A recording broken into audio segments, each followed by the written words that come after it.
Bonjour, merci. Comment allez-vous? Super bien. On vous a trouvé ici au Parlement. Qu'est-ce qu'il y a? Vous êtes élu? Non, je ne suis pas élu, mais nous sommes venus en consultation dans le cadre du Front commun de la jeunesse. Nous sommes venus voir le président du Sénat, le professeur Bahati Lukwebo, discuter et échanger avec lui. Et il nous a reçus et nous allons échanger sur les perspectives d'avenir. Vous avez tenu récemment une conférence de presse. Il s'agissait de quoi exactement? Nous avions tenu une conférence de presse pour sensibiliser la jeunesse à prendre de plus en plus de responsabilités, mais aussi à demander aux dirigeants des institutions de faire avec la jeunesse. Vous savez, on a toujours dit que le Congo, c'est pratiquement plus de 70% des jeunes. Alors pour nous, avec le Front commun, nous aimerions voir dans toutes les institutions la présence des jeunes pour infuser un vent nouveau, un vent de changement. Alors, pour les jeunes qui ne sont pas venus au Parlement, qui comptent peut-être entreprendre, qu'est-ce qu'ils peuvent faire ou comment est-ce qu'ils peuvent vous contacter? Non, vous savez, la finalité, c'est pas le Parlement. On ne vient pas en politique, déjà, je l'ai toujours dit, pour chercher l'argent.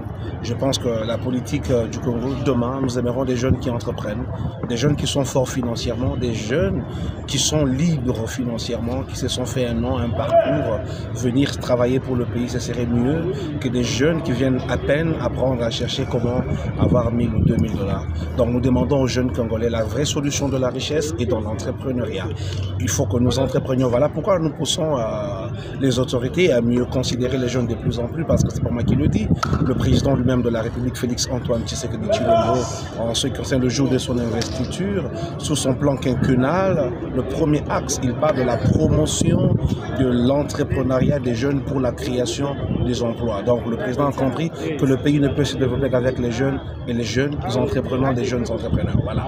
Aujourd'hui, vous avez quand même l'accès auprès du président de la République et certaines autorités, mais pour des jeunes qui n'ont pas des moyens, qui n'ont pas accès à certaines autorités, qu'est-ce qu'ils peuvent faire pour commencer l'entrepreneuriat? Non, l'entrepreneuriat, ce n'est pas question d'accès, c'est question d'abnégation, c'est question de courage, c'est question de travail. Quand j'ai commencé, je ne connaissais, je n'ai jamais eu l'aide d'une seule personne, je n'ai jamais eu l'aide d'une seule autorité pour être ce que je suis. Je me suis battu comme tout jeune, je suis né d'une famille très très modeste, j'ai souffert toutes les souffrances possibles quand je ne peux souffrir, comme on dit chez nous, donc Libanga, caillou, donc nous nous sommes battus pendant des années pour être ce que nous sommes. Et oui, les contacts avec les autorités, c'est en fonction de ce que nous faisons. Donc, je demanderai aux jeunes de travailler, de bosser dur, et vous verrez que les autorités vous ouvriront les portes.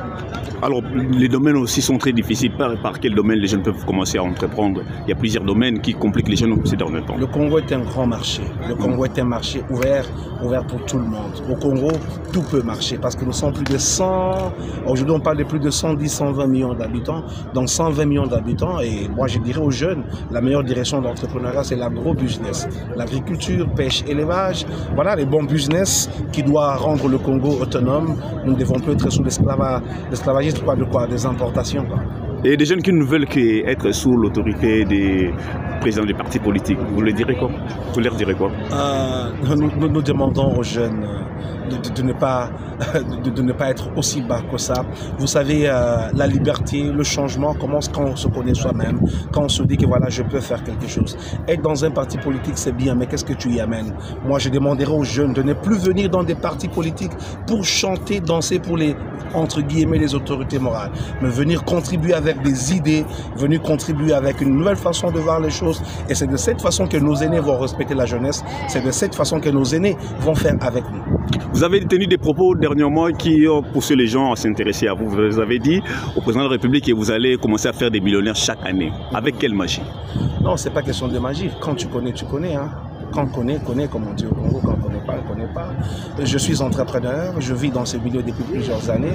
Je connais tous les leviers du pouvoir qui peuvent faire à ce que les jeunes se retrouvent. Je le redis encore, je suis capable de créer un millionnaire chaque semaine au Congo. Mais si et seulement si on nous donnait les leviers du pouvoir, si on nous donnait le pouvoir de gérer, le pouvoir de toucher là et là, nous avons tout ce qu'il nous faut pour que les Congolais, les jeunes entrepreneurs congolais se retrouvent et soient des millionnaires dans leur pays. Pourquoi pas des milliardaires? Parce que le président, c'est ça son vœu, c'est ça son rêve. Mais vous avez commencé aussi à donner des fonds, c'est ça? Vous faites comment pour que les gens soient bénéficiaires? Comment les gens peuvent pour qu'ils soient bénéficiaires? Ils présentent leur projet, nous jugeons avec l'équipe du Front commun de la jeunesse et de la fondation qui porte mon nom.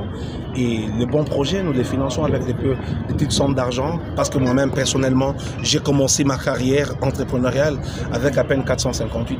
Donc, ce que je suis, c'est le fruit des $458 multiplié par plusieurs années de travail. Et voilà où j'en suis aujourd'hui. Est-ce qu'il y a les atouts d'éligibilité des projets, de certains projets? Oui, quand un projet est bien fait et qu'un projet porteur, un projet peut-être bénéfique pour les Congolais, pourquoi pas, on soutient. Et voilà pourquoi nous prions que les jeunes nous soutiennent encore de plus en plus et que le bon Dieu aligne les étoiles au-dessus de nous pour que nous ayons plus de moyens à soutenir plus de jeunes. Pas forcément les moyens financiers, mais les moyens aussi d'autres moyens. Vous avez parlé également de la sous-traitance. Vous avez été très énervé qu'on nomme quelqu'un qui ne maîtrise pas la sous-traitance. Aujourd'hui, vous êtes heureux de voir le résultat ou vous vous plaignez encore? Bon, ça c'est du passé, c'est derrière nous. Vous savez, je l'avais bien dit au président de la République, la frustration c'était de voir un homme politique qui vient directement de la politique et venir directement sur une fonction technocrate. Et aujourd'hui, le président nous a mis ensemble, le DG Miguel qui est en train d'abattre un très bon travail de qualité sur le terrain. Nous sommes en train d'appuyer, dès l'instant que les Congolais en bénéficient, nous acclamons, nous appuyons, c'est ce que nous cherchons. On ne peut pas chercher une chose et son contraire. Quand c'est bien fait, on dit oui. Quand c'est pas bien fait, je serai la première personne à dire que ce n'est pas fait, changeons de méthodologie. Aux jeunes qui ont le courage mais qui n'ont pas de projets, ils vont faire comment? Qui ont du courage, qui n'ont pas quoi? Qui ont le courage mais qui n'ont pas de projets. Le courage sans projet ne rime à rien. Avoir le courage, c'est une très bonne chose, mais quand on vient quelque part, vous savez, quel que soit l'endroit, quel que soit le contexte, il faut toujours avoir quelque chose. Même quand on vient rencontrer une autorité, c'est là que les jeunes Congolais sont avilis et sont asservis parce qu'ils n'ont pas de projet. Quand un jeune est sans projet, il viendra danser, chanter pour les autorités. Quand il a un projet, il viendra proposer quelque chose et le changement pourrait commencer avec lui. Aux jeunes qui vous suivront peut-être à travers cette vidéo, vous voulez dire quoi et comment entrer en contact avec vous? Je suis joignable sur toutes les plateformes numériques, sur Twitter de plus en plus. Et d'ailleurs, mon numéro n'est pas en secret, tout le monde a mon numéro, donc ils peuvent me joindre. Mais aussi, il faut noter que je ne prends pas chaque jour les appels du matin au soir parce que je dois travailler, j'ai une famille aussi à nourrir. Il n'y a pas d'adresse physique? L'adresse physique, bientôt on aura un bureau sur Kinshasa, mais le bureau est à Kolwezi. À moi, pour ceux qui sont à Kolwezi, ils connaissent mon bureau. D'ici quelques semaines, on aura un bureau sur place à Kinshasa. Donc même les journalistes aussi, s'ils ont des projets, peuvent venir? Le numéro, ils l'ont. Les journalistes, ils ont le numéro. Ils peuvent vous joindre. Merci beaucoup, M. Don Israël. Je vous en prie, merci.